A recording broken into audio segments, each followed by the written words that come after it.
You want to lose some extra weight that your body doesn't need.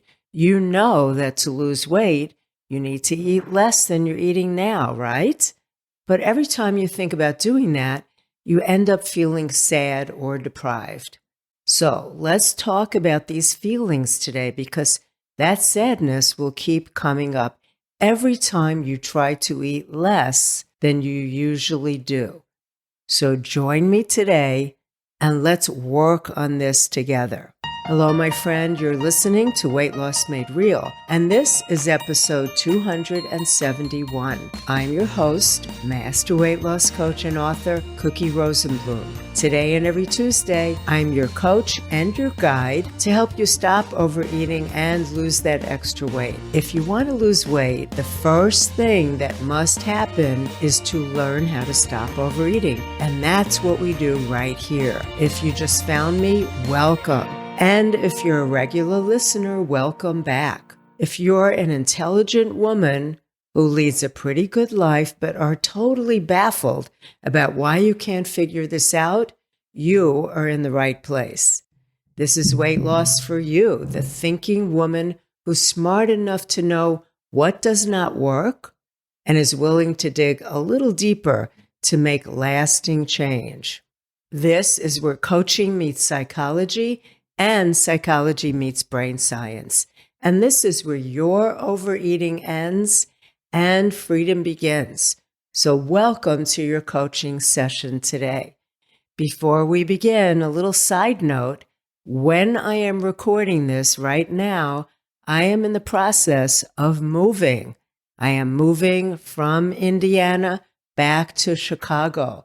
So if you hear any bumps and sounds in the background, those are my moving team literally wrapping things and moving furniture and carrying them out of the house. So forgive me if you hear a little bit of background noise, but if you've ever moved, I know you understand. And even though I'm in the process, I wanted to get this new coaching session ready for you. Okay, let's dive in. The sadness of eating less. Okay, you're listening to me right now for one of two reasons. You want to lose weight, or maybe you're right around the weight range you want to be, a healthy range, and yet you're still struggling with the constant debate in your mind about your eating, what you should eat, what you consider good or bad food, how much you should eat, what you weigh today, or what your next meal will be. The most basic truth is that the first thing that has to happen for weight loss is to stop overeating. That is what you need to master first. If you're eating not from hunger, but out of habit or boredom or because everyone else is eating, then you are eating more than your body's asking for, and that extra food is stored on your body as fat. That is the fact. If you stop overeating and you learn how to eat when you're hungry, you will be eating less food, and that's what helps you get to that natural weight range that you want. If you stop overeating, you're no longer eating for any reason other than physical hunger, which means that you'll start to see any extra weight begin to come off. That's what you want. And you'll learn to respond to your body instead of your mind and all the other triggers that used to be reasons to eat. And that is good. That is your goal, to be a natural eater who eats when their body's hungry and stops when they feel nicely, comfortably full. But sometimes, even when you learn to read your body and you know when it's asking for food, as opposed to your mind asking for food, you may still want to eat for all kinds of other reasons. You may feel disappointed or sad that you're no longer doing what you used to do, eating when you used to eat. You may find yourself rebelling against doing this and feeling bad. So let's talk about why. Why this new way of eating may feel sad to you. Food is recognized by your body and your mind as pleasure, as a reward. And most things that are pleasurable cause you to experience the desire for more of them. Yum, that was really good. I want more. This is how we're wired for survival. We seek pleasure and we avoid pain. Now, you know that pleasure is associated with eating good things when you want them. Eating as much of your favorite foods or special foods as you want because they taste good and in the moment it feels pleasurable. So it makes sense that when you start choosing not to eat food that you like and enjoy unless you're hungry, it's going to feel hard and you're going to feel the pain of saying no to yourself. This is normal.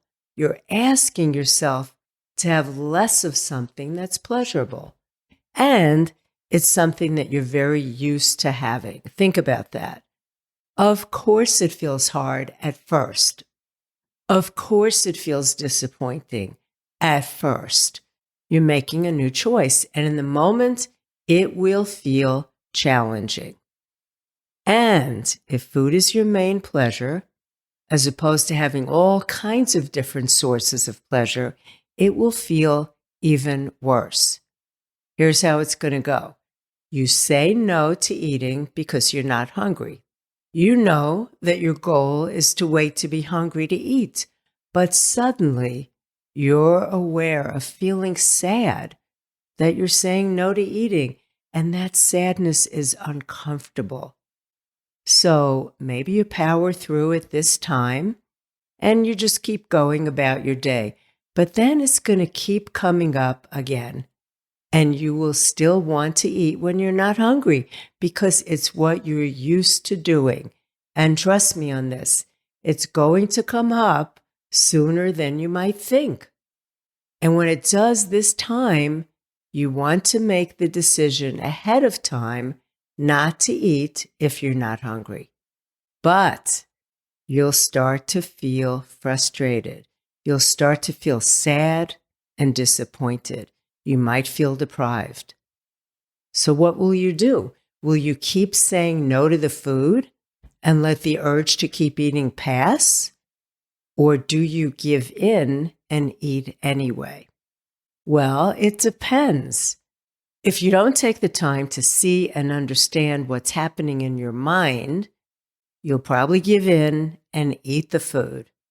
You'll probably end up eating more than you normally would, maybe to even make up for any other time that you said no and felt deprived.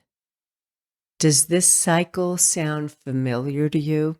This is what happens when you don't acknowledge or understand the sadness of eating less. Let's look at what's happening in your mind. Think about the thoughts that might be swirling around in there. I know I'm not hungry, but it does look good and I really want some. And I don't want to restrict myself because I'm not supposed to.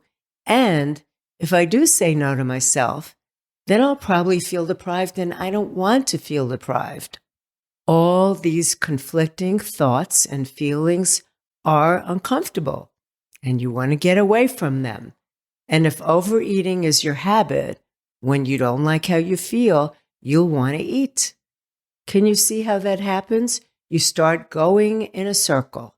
I want to eat, but I'm not hungry, so I won't eat. But wait, that's not fair. Poor me. I'm going to be sad if I say no to food. I don't like feeling this way.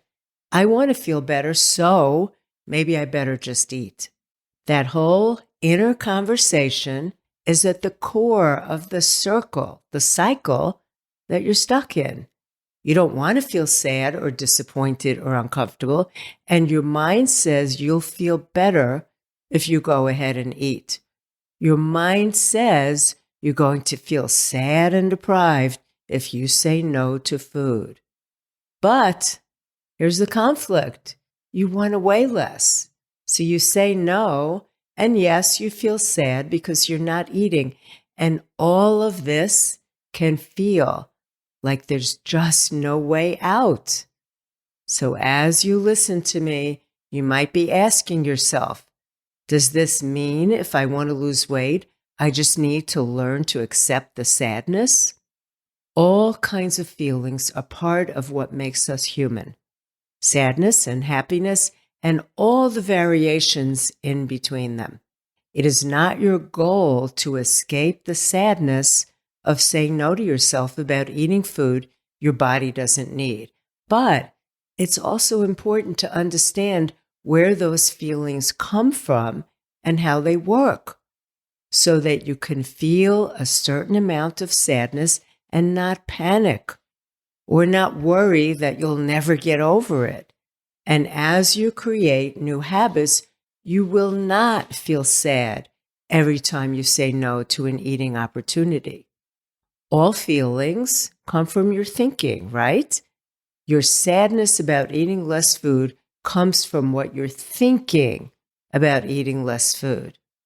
Because you're thinking thoughts like this: this is good, so I want more. I can't stop eating this. I might as well keep going. One more bite is not going to hurt. I don't want to be the only one not eating. I'm tired of saying no. There's not enough to save, so I'll just finish it. I don't like feeling deprived. And you only live once, right? If you are thinking any of these things and then saying no to eating or continuing to eat, can you see how the feeling that comes from those type of thoughts is sadness or disappointment? You feel confused and frustrated and, yes, sad. Sad that you can't get what you want in the moment. Well, you definitely can get what you want, but there is a price to pay, and you don't want to pay that price. You want to say yes to good tasting food and no to weight gain. You want the laws of the universe to change, don't you? To eat as much as you want and never have to pay for it. That, to me, sounds like a good fantasy. And even if you don't have extra weight, if you say yes to the food when you're not hungry, you're still struggling in your mind. If you say no to the food, you feel a bit sorry for yourself. Quite the dilemma. So back to our original question, do you just accept the sadness? Let's look at what you can do to overcome the sadness you feel at the thought of eating less. Well, first, just feel the feeling. Name it. Say to yourself, I want to eat, I'm not hungry, and I feel sad about that. Yes, I am saying just let yourself feel sad. It will not last forever. It might last about 90 seconds. Now, I want you to back up from the sadness and look at what you were thinking right before you started feeling sad, and own the thoughts and own the feeling. Be brave and sit with them for a minute. Your thought creates your feeling. So what did you think right before you started to feel sad? If you want to change, and I know that you do, then getting comfortable with your thoughts and your feelings without acting on them is an important step. Now you can feel a little better even if you're still a little sad, because it's no longer just a feeling that comes upon you that you don't understand, that's vague.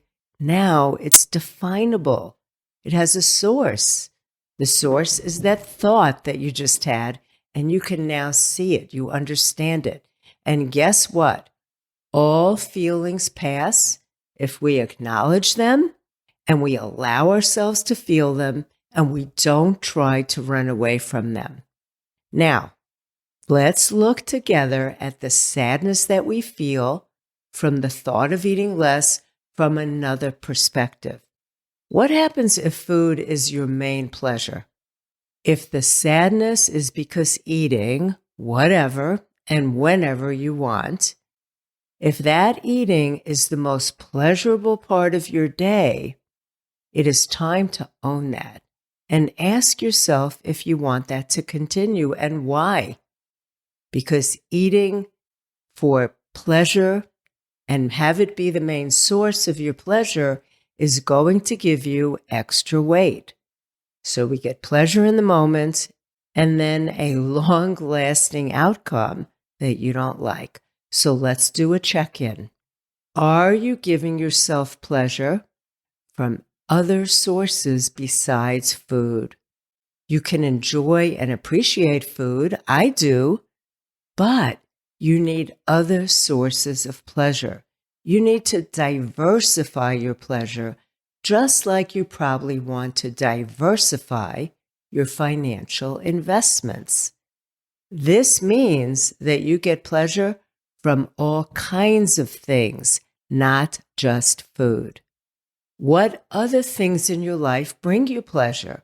And how often do you do them, have them, allow them in your day or week? Are you going through your day on autopilot without being even aware of what brings you joy? I want you to give yourself joy and pleasure and good feelings intentionally. I want you to start a list of what you can do. Remember, this month, our podcasts are all about the love part of the program in the Freedom Group. And this is what it means. Things that you can do, easy things to bring some pleasure into your day. I want you to make a commitment to find things other than food that make you feel happy and satisfied. Food is not meant to fulfill all those needs. Here is the truth, my friend. If you want to weigh less than you do now, you need to eat less than you're eating now. You know this. But now you're eating more than you need. So you're not really getting less than you need, and here's why. You're really just getting back to the amount that you should be giving yourself. You don't want to cut down on your food like a diet. You know that doesn't last. You do not want to walk around hungry all the time, because then you would be depriving yourself of adequate food. And that is not your goal. What you do want is to reboot yourself to enjoy the amount of food that your body needs and wants. Your brain will always want more. Just know that. Accept it. But how much you eat should always be a body decision. So if you start eating more in line with the amount that your body needs, you will eat less. And doing this will feel great, not sad. How do I know this? Because you can change your thoughts that you're not getting to do what you want, overeat, which makes you actually feel sad. You can change those thoughts to thoughts of, I get enough. I get enough to eat. I'm eating enough food for my body. I have eaten enough food for now. I am getting enough. I am not deprived. You can learn to make peace with the amount of food that your body needs to reach and maintain the weight range you want. I would love for you to stop arguing with reality. The mind will always say more, and the body will tell you what enough is. I have had enough. I don't need more. Listening to your body, it's not being deprived. Giving your body the amount of food it needs, and not more than that, is not a reason to be sad. It's a reason to be happy. Happy that you're respecting your body and moving toward your weight loss goal. So, my friend, it is time to understand how your mind works and find other sources of pleasure besides food. Food is wonderful, but I want you to stop letting food be your only source of pleasure. We live in a world with so many options for pleasure. You need to make it your job to find many ways of experiencing pleasure. And then food will be just food. Delicious, yes, but not the main key to your happiness. And that, my friend, is true freedom. Okay, you know what you're going to think about. You know what you're going to work on this week. Now, before we go, if you haven't done it yet, be sure to download your most important starting point to stopping overeating once and for all, because that's the first step to weight loss. And that is my free training on how to stop overeating in 3 steps, no matter how long you've been doing it for. And you can find the link to get that gift at weightlossmadereal.com/3 steps, the number 3. This little training will lead you through my proven method, Eat, Think, and Love, that's helped thousands of women finally end overeating by using the power of your brain and psychology. It has exercises that you can implement right away and start seeing results as quickly as today. So go to weightlossmadereal.com/3 steps now and download this powerful and proven training today. My gift to you to finally end the struggle and stop overeating once and for all. I'm going to send you the 3 steps over the period of several days, so don't get the first one and unsubscribe. For now, this is your Coach Cookie reminding you that as you search for answers, keep it real, just like you. And I will see you back here next week.